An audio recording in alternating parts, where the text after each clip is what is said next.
শরীফ ভাই আমার, তুই অটো চালাইতাছস? হ্যাঁ ভাই, কয়েক জায়গায় চাকরি লেগে গেছিলাম, তো কেউ চাকরি দিল না গা। এর লেগা এক বন্ধুর মারফতে অটোটা ভাড়া করে অটোটা চালাইতেছি। শরীফ রে ভাই, সুজন আমারে সবই কইছে। তোর ভাবি তোরে কি কইছে না কইছে, আমি যে তোর ভাবির প্ররোচনায় পইরা তোর আমার বাড়িতে বাইর কইরা দিছি, আমি সবই শুনছি। আমি এখন সবই জানি। আমার কাছে এখন আসমানের মতন সবকিছু ক্লিয়ার হয়ে গেছে। ভাই, তোর এই অটো চালান লাগতো না। তুই এক কাজ কর, তুই অটোটা যারতে ভাড়া লইছস হ্যাঁ গিয়া তুই দিয়াই দিয়াছি আমগো দোকানে। তোর লগে আমার জরুরি কথা আছে। আচ্ছা ঠিক আছে ভাই। ভাই ভাই তুই আইছস? হ্যাঁ ভাই, তুমি আমার বড় ভাই, তুমি আমার আইতে কইছো, তোমার তা না হলে হইব। কিন্তু ভাই একটাই আফসোস, তুমি ওই দিন আমার একটা কথা শুনলা না। তুমি যদি ওই দিন আমার কথা শুনতা তাহলে আর এই দিনটা আহে না। ভাইরে, ওই দিন আমি তোর লগে যা করছি আসলে অনেক বড় ভুল করে লাইছি রে। তুই আমার আর শরম দিস না। আমি তোর ভাবির কথায় পইরা তোর লগে অনেক বড় অন্যায় করে লাইছি।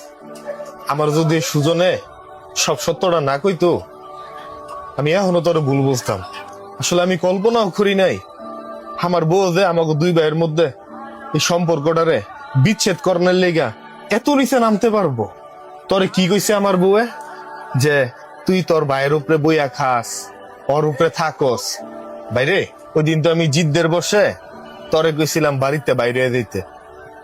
আসলে আমি কার বাড়িতে বাইরে দিতে কইছি? এই আমাকে যদি বাড়ি ঘর ব্যবসা বাণিজ্য এটি তো সব আমার বাপের কইরা দেওয়া। এতে আমার যতটুকু অধিকার আছে তোর ততটুকু অধিকার আছে। আসলে আমি তোর অধিকারতে বঞ্চিত করে লাইছিলাম। ভাই, আমি পাশে আরেকটা দোকান লইতাছি। তোর ভাবি যেমন তোরে কইছে যে তুই তোর ভাইয়ের উপরে বই আকাশ, তোর আর আমার উপরে বই খাওয়ান লাগতো না। ওই ব্যবসাটা আমি পরিচালনা করবো, আর এই ব্যবসা তুই পরিচালনা করবি। তাহলে তুই নিজের স্বাবলম্বী করতে পারবি, নিজে স্বাবলম্বী হয়ে যাবি। ভাই আমার, তুই মনে কোনো কষ্ট রাখিস না, তুই আমার মাফ করে দিস।